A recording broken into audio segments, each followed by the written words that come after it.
बिस्मिल्लाहिर्रहमानिर्रहीम अल्लाहुम्मा सल्ली अला मुहम्मदिन व अला आलि मुहम्मद। अस्सलाम वालेकुम नाज़रीन, मैं हूँ आपका मेज़बान खालिद जमील और आप देख रहे हैं मेरा यूट्यूब चैनल। नाज़रीन, इमरान खान साहब के कातलाना हमले के हवाले से FIR तो दर्ज हो गई, लेकिन ये पुलिस की मुद्दइयत में दर्ज हुई। इमरान खान साहब ने जो दरख्वास्त दी थी उसके ऊपर मुकदमा दर्ज नहीं किया गया। हुकूमती हलकों के अंदर, PTM के हुकूमती हलकों के अंदर इस चीज़ पर खुशी का इजहार किया जा रहा है कि प्राइम मिनिस्टर, वज़ीर दाखिला और ISI के मेजर जनरल रैंक के सीनियर अफसर के खिलाफ मुकदमा दर्ज नहीं हो सका। दूसरी तरफ पाकिस्तान तहरीक इंसाफ ने इस मुकदमे को मुस्तरद कर दिया है। असद उमर साहब जो सेक्रेटरी जनरल है पाकिस्तान तहरीक इंसाफ के, उन्होंने कहा है कि हर चीज़ खुलकर अब सामने आ रही है कि इस निज़ाम के अंदर जो कुछ भी खराबियाँ हैं, और उन्होंने इस मुकदमे को बिल्कुल उसी तरह ही FIR रिजेक्टेड लिख कर मुस्तरद किया जिस तरह से एक ज़माने में ISPR ने वज़ीर-ए-आज़म ऑफिस के एक नोटिफिकेशन को मुस्तरद किया था और एक ट्वीट करके कहा था कि नोटिफिकेशन रिजेक्टेड। इसके अलावा हमाद अज़हर साहब जो सीनियर रहनुमा है पाकिस्तान तहरीक इंसाफ के, उन्होंने इस FIR को एक नया NRO करार दिया है। अब ये देखना होगा कि इस सारी सिचुएशन के अंदर रावलपिंडी इस्लामाबाद के अंदर भी, बिलखसूस रावलपिंडी में मुजाहरे किए जा रहे हैं। जो 10-12 अहम शाहराए हैं जो इस्लामाबाद के दाखिली या खारजी रास्ते कहलाए जाते हैं, कि उनके ऊपर PTI के कारकुन रावलपिंडी की हदूद में बैठे हुए हैं और प्रोटेस्ट कर रहे हैं। रावलपिंडी में तमाम तालीमी इदारे गुज़श्ता रोज़ ही नोटिफिकेशन जारी कर दिया गया था कि 2 दिन के लिए बंद रहेंगे, और इस्लामाबाद की इंतज़ामिया जो पुलिस है वो मज़ीद इख्तियारात, कॉन्स्टिट्यूशनल पावर मांग रही है वज़ारत दाखिला के से, जो कॉन्स्टिट्यूशन के आर्टिकल 149, 151 और 79 जो है कि ये वो आर्टिकल हैं जो वफाक और सूबों के दरमियान जो तल्लुकात कार होते हैं या जो पावर्स होती हैं जो एक्सटेंड की जाती हैं फेडरल गवर्नमेंट की जानिब से सूबों की तरफ, उसके तनाजुर में ये कहा जा रहा है कि बिलखसूस जो इस्लामाबाद एयरपोर्ट है वो रावलपिंडी की हदूद में है, वो जो शाहरा है वो गुज़श्ता रोज़ से बंद है, जहाँ PTI के कारकुन जो है वो धरना दे के बैठे हुए हैं। तो उसको खोलने के लिए कि आमदोरफ्त में, क्योंकि डिप्लोमेटिक कम्युनिटी और बाकी बड़ी अहम शाहरा है ये, तो इसको खोलने के लिए रेंजर्स को और इस्लामाबाद पुलिस को इख्तियारात दिए जाएँ कि वो जाके यहाँ पर एक्शन कर सके, वो इख्तियारात मांगे गए हैं। इसके अलावा FIA को 505 सेक्शन जो PPC का है, जिसके अंदर जो बयानात देकर कहा जाता है जी कि आप उकसाया जा रहा है बगावत के ऊपर या शरपसंदी के हवाले से, उस ज़मरे में FIA को भी पावर्स दी जा रही हैं ताकि सोशल मीडिया के ऊपर क्रैकडाउन किया जा सके। ये तो हुकूमती इक़दामात हैं, लेकिन असल जो बुनियादी सवाल है वो ये है कि अब लॉन्ग मार्च का, इस तहरीक का मुस्तकबिल क्या होगा। पाकिस्तान तहरीक इंसाफ क्या मज़ीद एक्शंस करने जा रही है, हुकूमत का मुस्तकबिल क्या होगा। जो बुनियादी सवाल है कि रेजिग्नेशन और इलेक्शन का ऐलान है, और तीसरा मामला जो नवंबर की तकर्री है कि फ़ौज इस्टेब्लिशमेंट इस सारी सूरत हाल के अंदर क्या सोच रही है।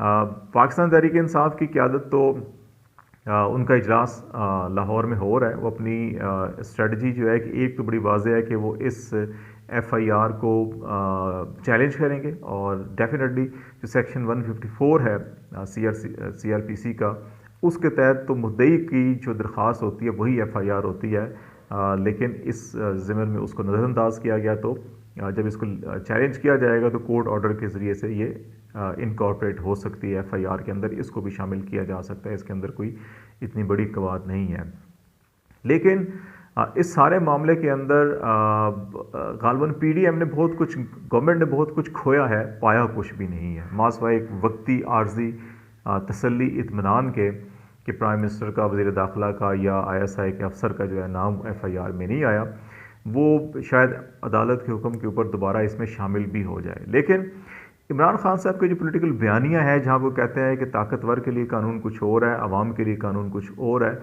उसको बड़ी तक़वियत मिलेगी इस सारे अमल के नतीजे में। वो कहेंगे कि अगर प्राइम मिनिस्टर, वज़ीर दाखिला या ISI का अफसर जो है कि वो मुल्ज़िम हो, तो फिर पूरी हुकूमत होते हुए भी आप FIR दर्ज नहीं करवा सकते। तो इस बयानिए के नतीजे में अवाम के अंदर वो अपनी जो मुसलसल पिछले 6 माह से एक बात कर रहे हैं, उसको मज़ीद तक़वियत मिलेगी। दूसरा मामला ये है कि चौधरी परवेज़ इलाही साहब जो हैं कि उन्होंने इनिशियली, क्योंकि उनके ऊपर सबसे ज़्यादा दबाव था और उनकी जमात को कहा जाता है इस्टेब्लिशमेंट की जमात है, चौधरी शुजा साहब हों, परवेज़ इलाही साहब हों, इनके जो मरासम है इस्टेब्लिशमेंट से वो किसी से ढके छुपे नहीं हैं।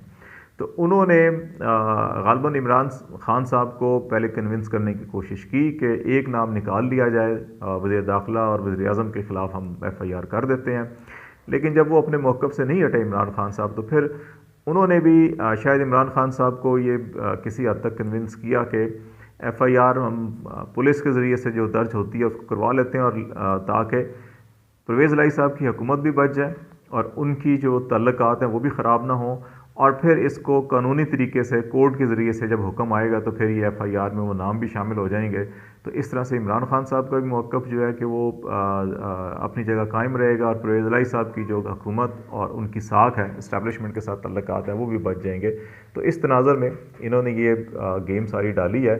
तो इस तनाज़ुर में भी देखा जाए तो पंजाब दोबारा जो है कि वो मकासद जो PDM की हुकूमत नून लीग की ख़ास तौर के ऊपर हुकूमत चाहती थी, इनकी इस्टेब्लिशमेंट के साथ वो तल्लुकात ख़राब हो और पंजाब हुकूमत ख़त्म हो गए, उनके कंट्रोल में आ जाए, नून लीग के कंट्रोल में पंजाब आ जाए, वो भी इनको नाकामी हुई। तो इस एतबार से ये फ़ायदा भी एक इमरान खान और उनके अलाइज़ को हुआ। फिर बिलावल भुट्टो साहब ने बयान दिया और उसमें बड़ा वाज़ेह तौर के ऊपर कहा जी कि इसकी इस तहकीकात जो है साफ़ और शफाफ होनी चाहिए। इसको फवाद चौधरी साहब ने इसका खैर मकदम भी किया, और बिलावल भुट्टो साहब क्योंकि ख़ुद इस किस्म के हालात से दो चार रहे हैं, तो इसलिए वो इसकी संगीनी को समझते हुए उन्होंने ये मुतालबा किया है। वज़ीर ख़ारजा भी हैं, लेकिन शायद प्राइम मिनिस्टर साहब उनकी इस आवाज़ को ना सुने। अब असल चैलेंज खान साहब के लिए जो है कि मोहतरम बेनज़ीर भुट्टो में कारसाज पर हमला किया गया था, उसमें बच गई थी वो, लेकिन फिर अक्टूबर में हमला हुआ था, दिसंबर में फिर पिंडी में उन पर हमला हुआ और जिसके अंदर वो शहीद हो चुकी। तो इमरान खान साहब के लिए ख़तरात बदस्तूर अपनी जगह कायम है, उनको बड़ा मोहतात होकर आगे बढ़ना होगा।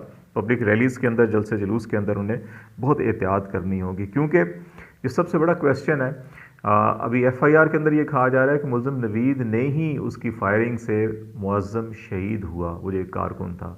लेकिन बहुत से लोग ये कह रहे हैं, वो मुल्ज़िम नवीद ये कहता है कि वो जो है कि वो कंटेनर से फायर किया गया, तो मुअज़्ज़म उससे जो है शहीद हुआ है, मेरी फायर से शहीद नहीं हुआ। लेकिन बहुत से लोगों का ख्याल है कि ये उस शूटर का फायर है, स्नाइपर का फायर है, जो जब नवीद को पकड़ा जा रहा था तो बेसिकली ये उसने शूटर ने जो किसी बुलंद जगह पे था उसने निशाना बनाया नवीद को, ताकि ये सबूत जिसको पकड़ने जा रहे हैं ख़त्म कर दिया जाए, लेकिन वो गोली मुअज़्ज़म को लग गई और वो मौके पर जाँ बाग हो गया। तो इस किस्म की अगर सिचुएशन है तो फिर वाकई इमरान खान साहब के लिए ख़तरात जो है कि अभी बदस्तूर कायम है। हुकूमत क्या कर रही है हुकूमत बचाने के लिए, उसके पास मासवाए ताकत के इस्तेमाल के, जैसे हमने कहा कि FIA को, इस्लामाबाद पुलिस रेंजर्स को पावर दें, और ये इसके अलावा उनके पास और कुछ इस वक्त नहीं है। और पाकिस्तान की इस्टेब्लिशमेंट क्या सोच रही है इस सारी सूरत हाल के अंदर, क्योंकि अब मरकज़ जो है वो मैदान जंग जो है वो रावलपिंडी बनेगा और इस वक्त बना हुआ है। अहम तरीन इतलात ये हैं कि रावलपिंडी में कोर कमांडर जो है कि वो भी नशिस्त जो है वो हो रही है, उसके अंदर तमाम अमन अमान की सूरत हाल सब कुछ होगा। लेकिन ये भी कहा जा रहा है कि ये अलविदाई कोर कमांडर कॉन्फ्रेंस है कमर जवेद बाजवा साहब की, और इसके अंदर वो अपनी तमाम जो कुलीग्स के उनका शुक्रिया भी अदा करेंगे कि उनके साथ उनका जो ये वक्त गुजरा। लेकिन इसके साथ साथ नए आर्मी चीफ़ की तकर्री के हवाले से और जो इस वक्त चैलेंजेस हैं उससे फ़ौज को किस तरह से निपटना है मुस्तकबिल के अंदर, वो सारी चीज़ें भी जो है कि होंगी। देखते हैं कि इस हवाले से क्या एलामिया आता है, मज़ीद क्या डेवलपमेंट्स आती हैं। लेकिन मिलिट्री जो लीडरशिप है वो भी सर जोड़ के बैठी हुई है इस सारे मामले के अंदर से कैसे निकला जाए। और सबसे अहम जो डेवलपमेंट है वो ये भी कहा जा रहा है कि इस सारी सूरत हाल से निकालने के लिए सऊदी अरब भी शायद सफारती सतह के ऊपर बड़ा अहम किरदार अदा कर रहा है। सऊदी अरब के वलीअहद और वज़ीर आज़म मोहम्मद बिन सलमान के बारे में इत्तलात है कि वो 21 नवंबर को पाकिस्तान के दौरे पे पहुंच रहे हैं, और उनके इस दौरे में जहाँ बायलैटरल इश्यूज़ जो हैं वो डिस्कस होंगे, उसमें ये जो सिचुएशन है इससे सारे निकलने के लिए भी शायद कोई वो अपना किरदार अदा कर सकें, कोई पैगाम लेकर आए। पाकिस्तान की सियासत के अंदर हमेशा सऊदी अरब का बड़ा अहम किरदार रहा है। इस्टेब्लिशमेंट और सियासतदान सऊदी अरब को कदर की निगाह से देखते हैं, पाकिस्तान की अवाम भी। कहा यह जा रहा है कि यही वजह है कि सऊदी अरब के वलीअहद की आमद के हवाले से भी लॉन्ग मार्च के शेड्यूल को थोड़ा सा तब्दील किया गया है, जो 2 दिन आगे किया गया, 3 दिन आगे किया गया। अभी असद उमर साहब जो है लीड करेंगे टोबा टेक सिंह, फैसलाबाद, झंग, चन्योट और इधर से होते हुए सरगोदा और फिर पिंडी की तरफ आएंगे। और शाह महमूद कुरैशी साहब वज़ीराबाद से जुम्मे को जुमरात को जो है कि वो वहाँ से करेंगे और फिर जीटी रोड से होते हुए पिंडी आएंगे। परवेज़ खटक साहब और मुराद सईद साहब और महमूद ख़ान जो है और अली अमीन गंडापुर, ये पेशावर वैली, मालाकंड डिवीजन, हज़ारा और डेरा इसमाइल ख़ान से वफूद अपने काफ़िले लेकर जो है पिंडी की तरफ आ रहे होंगे। और ये सूरत हाल जो है कि वो सारी की सारी दबाव अब पिंडी के ऊपर होगा। उसके बाद इस्लामाबाद, पिंडी में पूरा इस तरह से उन 8 से 12 शाहराहों को बंद किया जाएगा कि इस्लामाबाद में बिल्कुल आमदोरफ्त बंद हो जाएगी और हुकूमत को घुटने टेकने पर मजबूर किया जाएगा। तो देखते हैं कि सफारती सतह पर, अस्करी सतह पर, सियासी सतह पर क्या डेवलपमेंट होती हैं और उसके नताइज क्या होते हैं। लेकिन जो भी हो, मुल्क के लिए अच्छा होना चाहिए। अनारकी, फसाद से तमाम फरीकैन को गुरेज करना चाहिए ताकि हम एक बेहतर, खुशहाल और एक डेमोक्रेटिक जो पाकिस्तान है उसकी तरफ आगे बढ़ें। आपको जितनी भी अपडेट होंगी उनसे आपको जो है कि ताज़ा तरीन इत्तला से अपडेट करते रहेंगे। फ़िलहाल खालिद जमील को इजाज़त दीजिए। अल्लाह हाफ़िज़।